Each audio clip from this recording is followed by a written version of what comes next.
Bien, pues continuamos en Sin Fronteras. Un tema que a lo mejor les va a chocar a todos ustedes porque el título se las trae, ¿verdad? Vida después de la vida o vida después de la muerte. Hay muchos autores que han hablado de vida después de la muerte, vida después de la vida y no todo el mundo cree que pueda haber vida, ¿no? Los que tengan o que profesen algún tipo de religión a lo mejor piensan que sí y los que no, pues a lo mejor dicen, bueno, pues ya veremos, como los agnósticos, como de haberlos haylos, a lo mejor pasa algo después, ¿no? Pero sí creen que hay una energía que nos envuelve, una energía superior que nos está esperando. Sea la convicción de cada uno de ustedes, sea cual fuere, vamos a intentar hoy poner sobre el tapete, sobre la mesa, estímulos que nos ayuden a interpretar algo, ese pensamiento crítico del que antes hablábamos con Kim de Talat. Les paso a presentar a nuestros invitados. Francisco Javier López, socio fundador de Área Jurídica Global, que ya todos ustedes conocen. Francisco Javier, de nuevo, muy buenas noches. Buenas noches. Bienvenido, ¿preparado para esta tertulia? Aprendiendo todos los días, ilusionado en coger información. Muchas gracias. Doctor Manuel Sanz Segarra, médico especialista en cirugía general y digestiva. Doctor, muchísimas gracias por estar con nosotros. Buenas noches y para mí es un placer compartir con todos ustedes esta mesa. El tema es sumamente interesante. Gracias, doctor. Concepción Serra y Tisidor, psicóloga, especialista en duelo, pérdida y trauma. Concepción, bienvenida. Gracias, buenas noches. Bienvenida. Encantada de estar aquí. Muchas gracias. Doctor Jordi Domingo Rivas, psiquiatra. Doctor, bienvenido. Hola, buenas noches. Buenas noches. Os voy a hacer una pregunta a título general que me gustaría que me respondierais cada uno de vosotros en la medida de vuestras posibilidades o ideario, ¿no? Concepción, ¿vida más allá de la muerte? ¿La concebimos? ¿La tenemos? ¿Existe? ¿Pruebas? Pruebas, tenemos las pruebas de las personas que llamamos las experiencias cercanas a la muerte, que bueno, el doctor Sanz es quien tiene más experiencia, yo trabajo más en duelo, pero a partir de ahí, y entonces habría todo lo que antes habías comentado, pues ya un tema de creencia o de fe. ¿Tu creencia, en base a esa experiencia que tú tienes, dando ese manifiesto de duelo a las personas que lo han sufrido que han perdido un familiar, esa experiencia te ha dado a ti a entender un momento determinado? Oye, mira, es que resulta que estaba y parece como que alguien vino a despedirse de mí. Sí. O mira, mi marido o mi mujer ha venido como después de fallecido, me lo he encontrado o me ha parecido que estaba en la habitación. Pues sí. Personas ¿sí? Que, sí.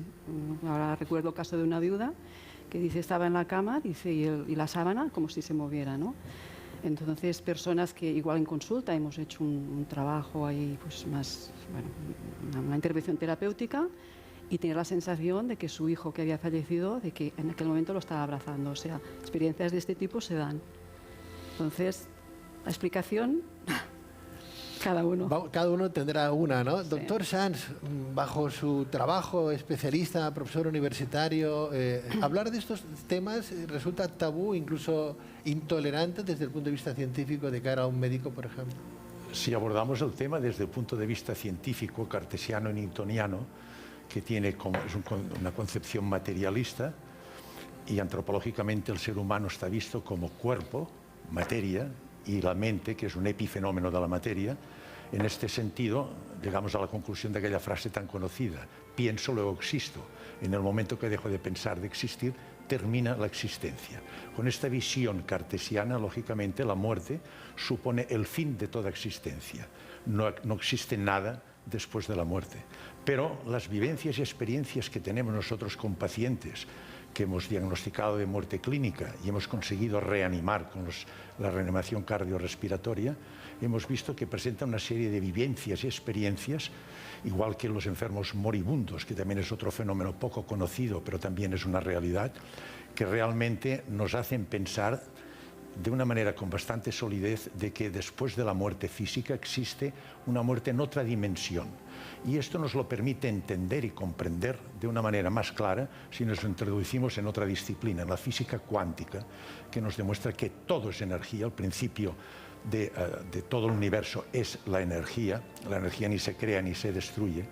Y entonces antropológicamente sí que se concibe que el ser humano es cuerpo, que es energía de baja frecuencia, es la mente como epifenómeno, que sería una energía de mayor frecuencia, y existiría una energía sutil, fuera de la percepción de nuestros órganos sensitivos y sensoriales, pero que nos permiten explicar muchos de los fenómenos que tienen estos enfermos.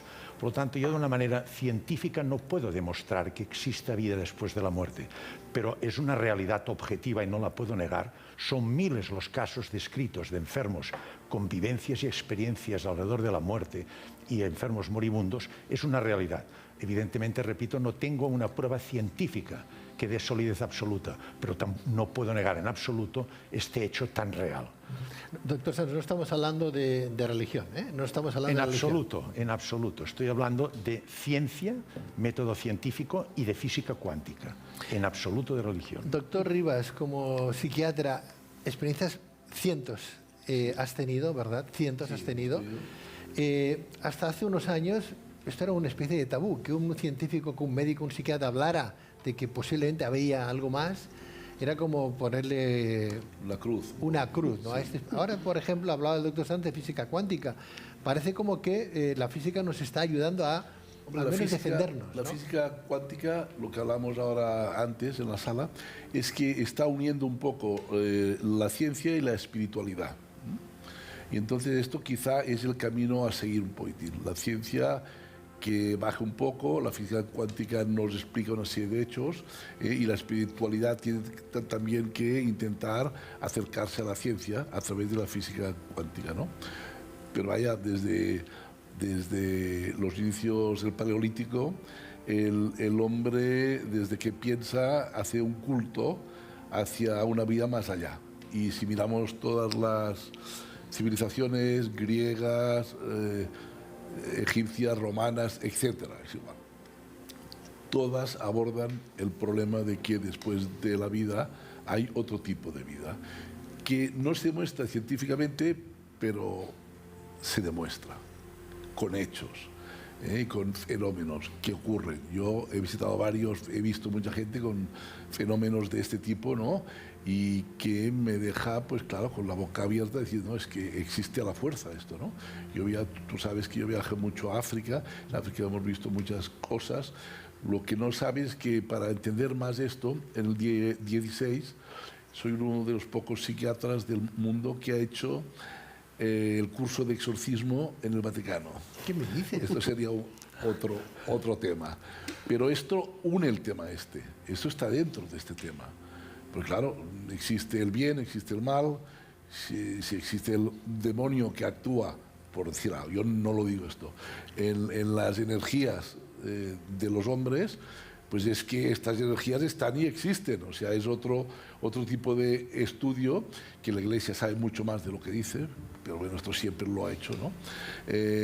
Para entender que después de esta vida hay otra vida, evidentemente, hay una vida energética. Hablamos de una vida energética. Sí, claro, apartemos, como has dicho tú, las religiones fuera. Ya, pero no obstante, la gente que ha tenido experiencias cercanas a la muerte siempre nos remiten o nos explican que han visto un túnel, han visto a sus seres queridos, han llegado allí, han querido volver porque hay alguien que le decía no es tu momento, vuelve para atrás, ¿no? Sí. Hay muchas experiencias cercanas a la muerte, muchas, ¿no? Claro, eso ¿cómo se demuestra científicamente? Eso es... Bueno, científicamente es muy difícil. Difícil de entender. Yo decía, desde luego, es para estos señores complicadísimo. Yo sí puedo demostrar, y me cuesta hacerlo entender, que hay vida después de las deudas, ¿no? que a través de ley segunda oportunidad, luego hacer entender a alguien que hay vida después de la vida tiene que ser muy complicado. Pero desde luego yo tengo fe. Yo también creo, quizás es una necesidad o una realidad. Te agarras, ¿no?, de pensar que esto es tan difícil, esta creación, que todo se acabe en X y que no haya un más allá, igual es difícil de asimilar. Yo creo firmemente en esas energías. Pero ¿es una necesidad el creer en estas energías? Algo que nosotros nos hemos atribuido porque pensamos que pensar que somos finitos, que es una lástima, ¿no? Se lo ha creado el ser humano, lo ha creado la propia religión, las religiones, lo han creado los dioses y hemos sido un poco Las religiones interesa que el hombre tenga fe y me obedezca, no que investigue y que busque a Dios, de alguna manera, ¿no? Yo toda la vida estoy buscando a Dios, no lo encuentro, pero lo voy encontrando en situaciones quizá, ¿no? Pero claro, es muy difícil, el ente de Dios tal como nos han explicado, como decía él, un hombre con una barba que castiga o premia, esto no es Dios, ¿no? Yo pienso que realmente hay esta energía que podríamos decir en las religiones que es el alma, si quieres, ¿no? Pero es energía. Y en eso casi todo el mundo estará de acuerdo, de que es esta energía la que sobrevive al cuerpo. La energía no se destruye. No, yo pensaba que más que crear esta necesidad, es que es algo que es inherente a nuestro ser.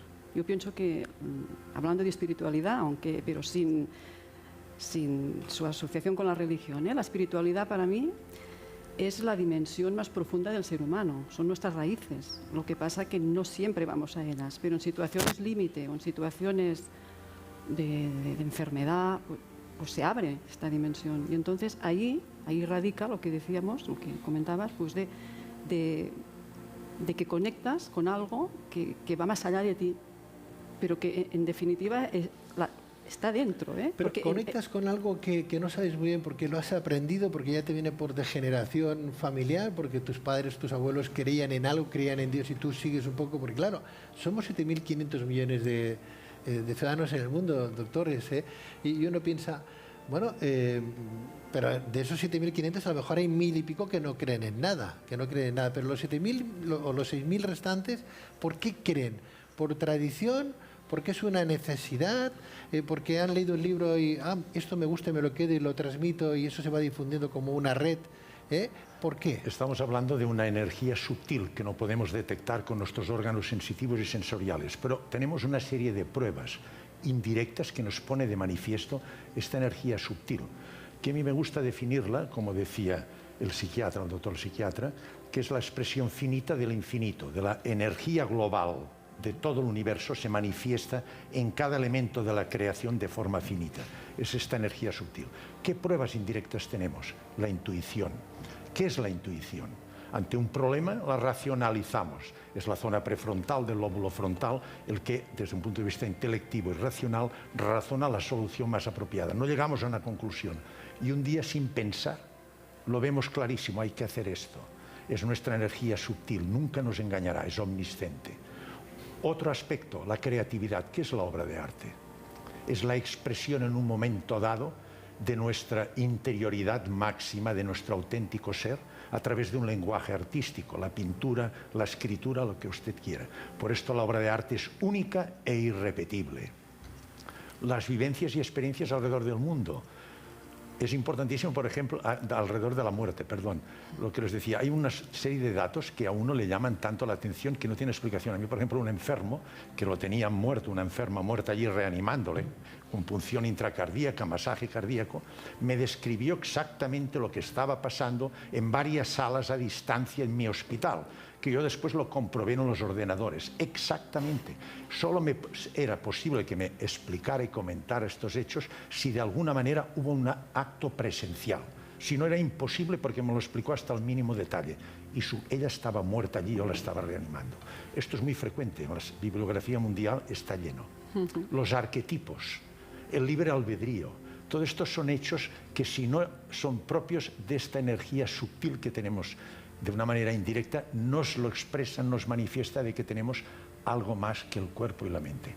Tenemos una conciencia neuronal, una conciencia que es secundaria a la actividad metabólica de nuestras neuronas. Prueba de ello es que cuando inhibimos las neuronas desaparece esta conciencia que nos permite saber quién soy, dónde estoy, qué hago, en qué entorno me muevo. Por ejemplo, en el sueño con una anestesia inhibimos la función neuronal y no sabemos, desaparece esta conciencia. Pero aparte de esta conciencia local, tenemos esta otra conciencia sutil que se manifiesta indirectamente con esta serie de hechos. Yo no tengo una prueba científica, es decir, por el método cartesiano y newtoniano, que pueda demostrar esto. No la tengo y no la tenemos. Posiblemente la tendremos, yo creo. Saben que hoy día, con las cámaras de Kirlian, etcétera, ya estamos viendo miles de casos, miles y millones, diría yo, existen y han pasado, han ocurrido. Entonces, lo que no podemos es decir que no son ciertos, porque han ocurrido. Entonces, si han ocurrido, es que son ciertos, no los puedes fotografiar, pero están ahí. Entonces, lo que habría que hacer es, de entrada, en las escuelas, empezar a, en cambio no, pero a más de dar la clase de religión y tal, quizá dar unas clases de vida y muerte. De vida y muerte, es verdad. A lo mejor explicarles que no es tan malo el morirse, ¿no? A los niños. Es que el morir es muy bueno, para el que muere. Para el que muere es bueno. Sí. Claro que es bueno. Es lo mejor que puede hacer. Contármelo después de la publicidad. Volvemos enseguida con todos nuestros invitados. Morirse es bueno para el que muere. Sí, innecesario. ¿No llegas al pago de tu hipoteca o préstamos? Si aun vendiendo tu casa te queda una deuda importante, que sepas que existe una solución. Conoce tus derechos. Somos un equipo de abogados y financieros especialistas en la ley que protege al deudor. Miles de familias han conseguido cancelar sus deudas y han podido empezar desde cero. Clica en el enlace o llámanos gratis y en 5 minutos podrás saber si cumplen los requisitos de la ley de segunda oportunidad para cancelar tus deudas y poder empezar desde cero.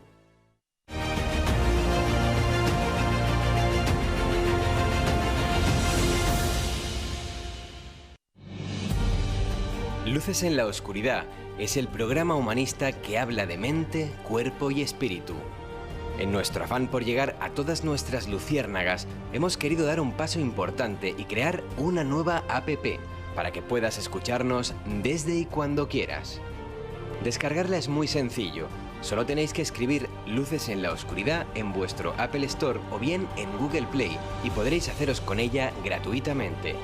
Os esperamos en Luces en la Oscuridad.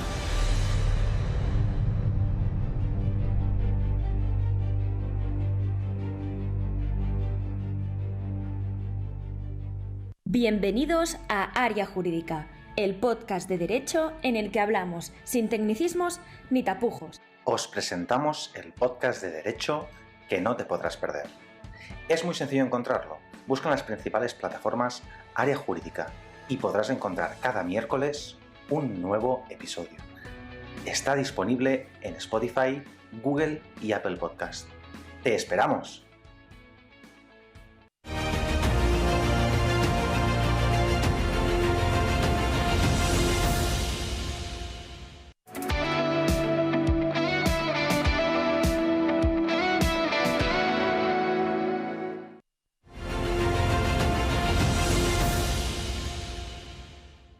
Bien, pues continuamos en esta tertulia muy interesante que habla de vida después de la vida, vida después de la muerte. No sé, doctores, ¿es vida después de la vida o vida después de la muerte? ¿Con qué nos quedamos? Porque tú bien decías, doctor Rivas, decías, para el que muere es un consuelo, ¿no? Sobre todo si sufría, ¿no? O si tiene una creencia en Dios. Se vuelve sabio. Se vuelve sabio. Cuando uno muere es sabio. Yo me gustaría llegar a sabio sin morir, como soy un ser humano, pero lo seré cuando muera. Pero eso implicaría que se mantiene una conciencia que guarda de alguna manera tus experiencias de otras vidas y de la Esto vida. Ya no lo sé exactamente, es muy posible que esta energía, que es el alma o la energía esta que hablaba el doctor y eso, esta energía que va a fusionarse con otras energías o donde sea, lleve consigo un chip que es todo lo que tú has hecho en esta vida, todos los errores y los aciertos, o todo lo que has aprendido en esta vida. Siempre hay que poner errores y aciertos. Pero si eso fuera así, doctor Sanz, ¿no? Ahora hablaremos de cómo se llega a ese duelo, ¿no? Javier, ¿no? Claro, uno piensa, se habla del karma, ¿no? Las enseñanzas, ¿no? Lo que hemos aprendido, ¿no? Luego tenemos el dharma también, que habla de las condiciones hinduistas, ¿no? Pero, claro, ¿para qué sirve el karma? Hay que pagar algo y las enseñanzas, que es el dharma, ¿para qué sirve si no me acuerdo de lo que yo viví en vidas anteriores? O sea, tengo que volver a pecar de nuevo haciendo lo del día a día. Lo digo por esa transmigración de la conciencia o de esa energía vital que se difunde, ¿no? Y se pierde un poco en el espacio y tiempo. Si tengo que volver a pagar, entre comillas, lo de pagar lo del karma, y no me acuerdo de esa dharma, de esas enseñanzas, ¿para qué me sirve esa energía sutil? ¿Para qué queda ahí? ¿O es una manifestación que nos hemos inventado por una necesidad que decía al principio? Es una pregunta muy interesante. Yo me fundamentaré mi respuesta en lo que me cuentan los pacientes que han tenido vivencias y experiencias alrededor de la muerte. Aparte de la sorpresa al principio, después ven seres con luces, ven familiares que han fallecido. Al final ven la gran luz con una sensación de bienestar, de felicidad, sobre todo de amor, de amplitud, de hermandad, de formar parte de todo el universo. Otra de las opciones que tienen ellos, que explican con frecuencia, es que como si fueran una pantalla, de una manera rapidísima, ven toda su vida, pasada, presente y futuro. A mí me han contado futuro, yo no lo voy a contar, pero ven todo el pasado, presente y el futuro.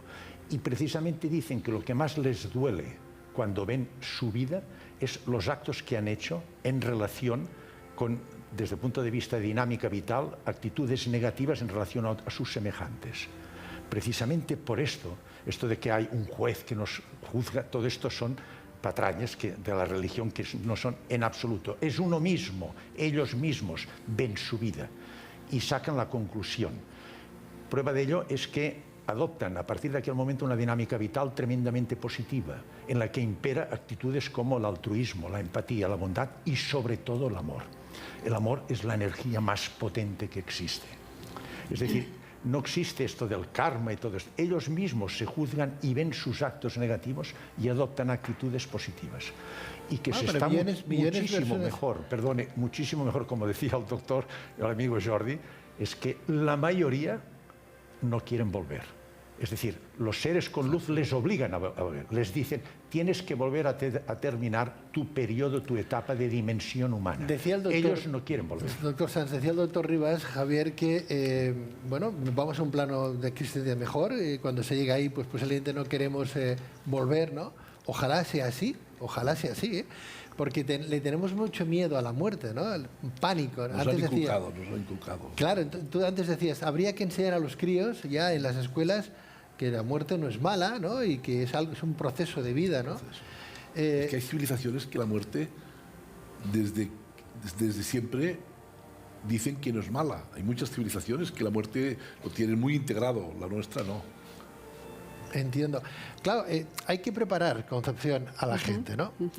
Prepararlas a los que mueren y preparar a los que se quedan, ¿no? Claro. ¿Qué se le dice a una persona que está en ese limbo? Está en ese punto de decir, me estoy muriendo y lo sé. ¿Qué se le dice? Cuando estás en este límite, a veces pocas palabras, porque lo que puedes hacer únicamente es acompañar espiritualmente, y entendiendo espiritualmente desde tu interioridad, ¿eh? Lo que hablamos de esta energía, lo que antes el doctor hablaba de la creatividad de esta energía, pues desde aquí. Darle amor. O sea, tú, Carl Gustav Jung, que es un psicólogo psiquiatra, tiene muchas frases, pero hay una frase que dice, tú puedes conocer todas las teorías, todas las técnicas, pero ante un alma humana solo puedes acercarte desde tu alma. O sea, cuando una persona está en este límite, que ve la muerte, se abre esta dimensión interior y acompañas desde ahí, no ya desde un conocimiento Pero tú, por ejemplo, médico. tú tienes una creencia, entiendo yo, sea la cual fuere, ¿no? La que fuere, y el paciente o la persona que se está marchando tendrá otra. Sí, pero ya no es que aquí ya no entran creencias, no es un tema de creencia, es un tema de... Puede haber una creencia, efectivamente, pero es como desde qué lugar te acercas a este ser humano. O sea, cuando la persona está cerca que sabe que se va a morir, tiene mucha necesidad de otra presencia humana, o sea, tiene mucha necesidad de un acompañamiento, tiene mucha necesidad a lo mejor de hablar de sus preocupaciones, de compartir, y a veces esto no es posible, porque deja la familia... las cosas claras, como decir, deja las cosas claras. Exacto, podría ser, o sea, morirse en paz, lo podemos pensar, cada uno de nosotros, ¿no? ¿Qué me ayudaría a mí ahora si nos dijeran, dentro de 2 horas nos vamos a morir? ¿Qué hacemos?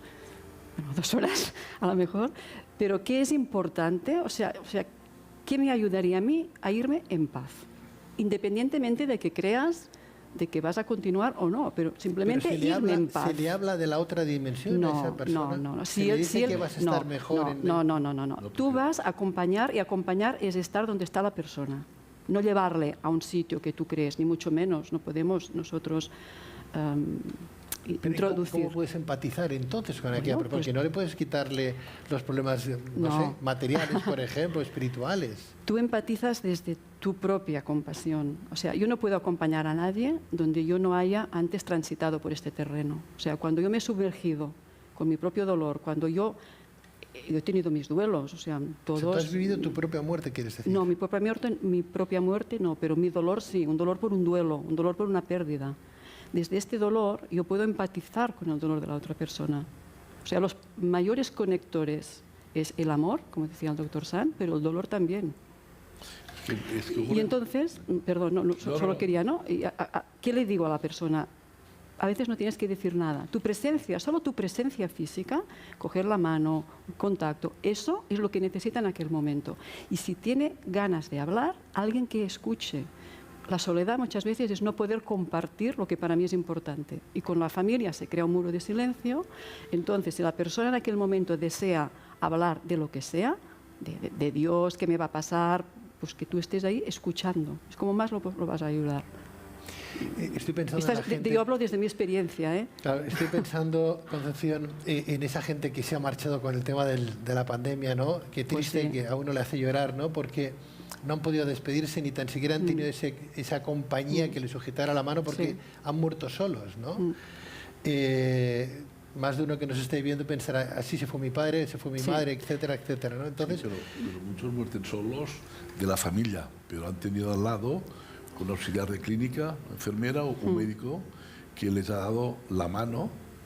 O sea, el problema es de los que se quedan, no el del que se ha muerto. Sí. El que se ha muerto, si tiene al lado un auxiliar que le da la mano y le da amor, que es lo que ha dicho ella, hay que dar amor en estas circunstancias. sí, pero es que ese amor es un amor que está muy bien y feliz de ella, lo agradezco, pero a veces el que se muere quiere el amor de su familia, no de un desconocido. Pero el que se muere, el que está muriendo y le falta muy poco, es mucho más sabio que el que va a ayudarle, porque ya vive entre dos mundos ya vive entre dos sitios, ¿no? Entonces este es mucho más sabio, y si ve que tú le das amor en aquel instante, muere mucho más en paz. En esa experiencia cercana a la muerte, o estoy ya en ese proceso entre la muerte y la vida o la segunda vida, en el supuesto que creamos que existen ángeles o energías que nos vienen a ayudar. Bueno, yo pienso que sí, que vienen las energías, claro que sí, vienen a recogerte muchas veces. No son ángeles, son energías. Pues si hablamos de ángeles, te pongo también el exorcismo por medio. Denota un punto religioso. Sí. Sí. Yo tristemente he visto morir en mi hospital por la patología que atendemos, he visto morir a mucha gente. Y la muerte, uno de los aspectos que más asusta a la gente es la soledad, el dolor, el paso. Es dificultoso, molesto, tremendamente solo, deshumanizado, mecánico. Y la compañía, el coger la mano, lo que decía la compañera, es fundamental. Y también les puedo decir una cosa, yo he visto al final que los pacientes cuando mueren, como decía el doctor Rivas, al final desaparece el dolor, desaparece el sufrimiento y tiene una sensación de paz, de armonía extraordinaria. Incluso, y es frecuente, las visiones, que comentaba usted, si ven ángeles. Las visiones son muy frecuentes. Tengo varios casos. Son pacientes que están ya en las últimas, prontos a la última expiración. Iniciamos la vida con una inspiración y nos vamos con una expiración, que bruscamente, estando en una situación ya terminal, como si se despertaran y empiezan a hablar. Y a los familiares les dicen al final, ¿no habéis visto que estaba aquí vuestra madre que me ha venido a buscar? Esto es frecuente.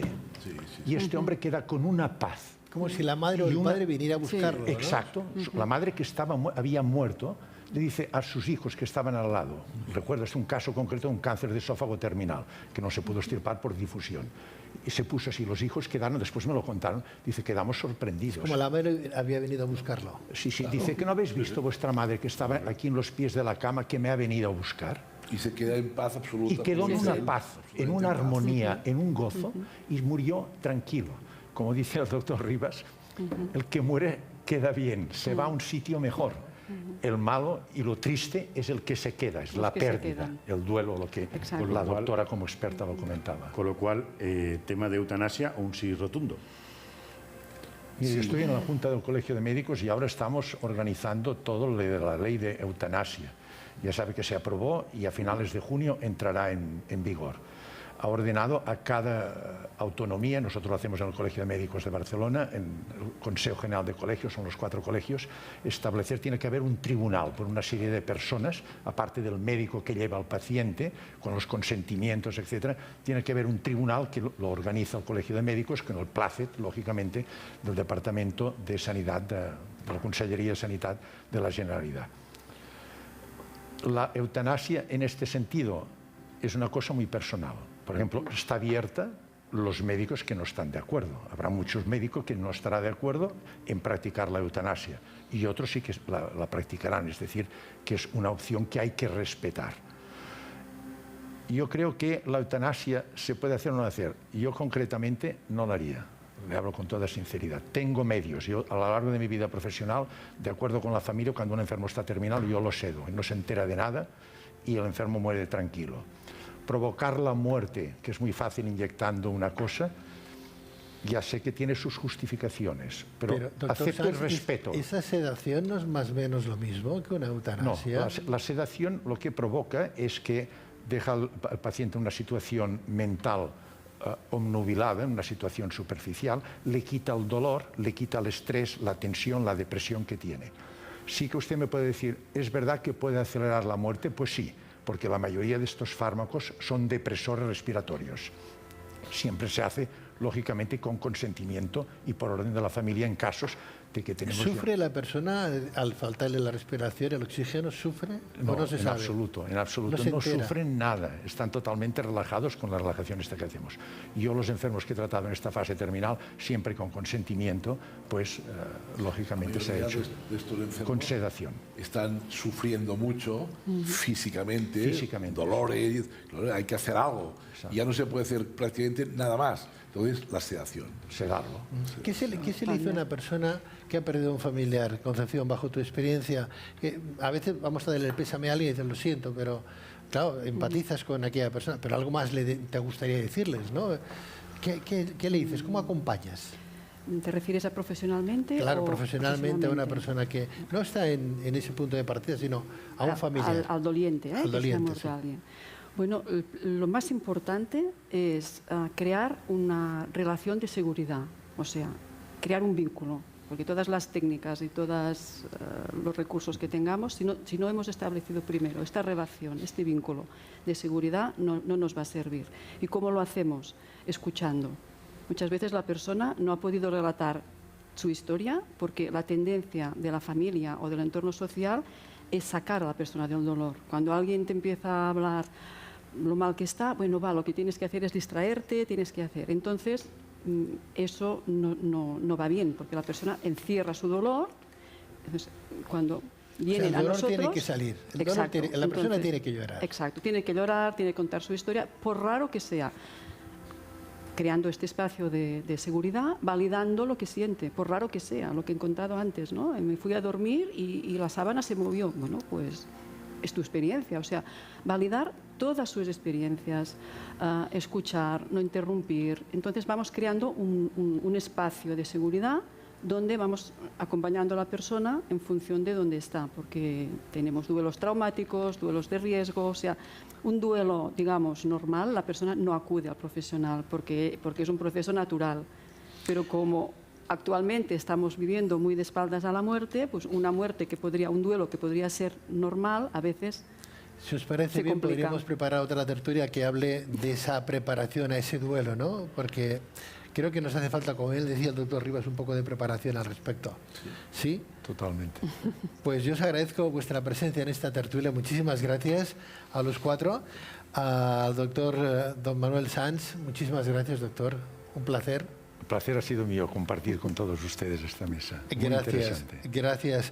A la doctora Concepción Serra, gracias, Concepción. Gracias a vosotros. Muy amable, muchas gracias. Por dar esta oportunidad. Gracias. Al letrado Francisco Javier López, gracias. Muy bien, a ustedes, como digo, aprendiendo todos los días de experiencias nuevas. Y al doctor Rivas, psiquiatra, muchísimas gracias, doctor. Nos vemos. Nos vemos. Y a todos ustedes les emplazamos a otra sesión de Sin Fronteras. El título lo dice todo, lo abordamos absolutamente todos. Quizás hoy el título le viene al pelo. Gracias por estar ahí, que tengan ustedes un bonito y agradable fin de semana. Gracias y muy buenas noches.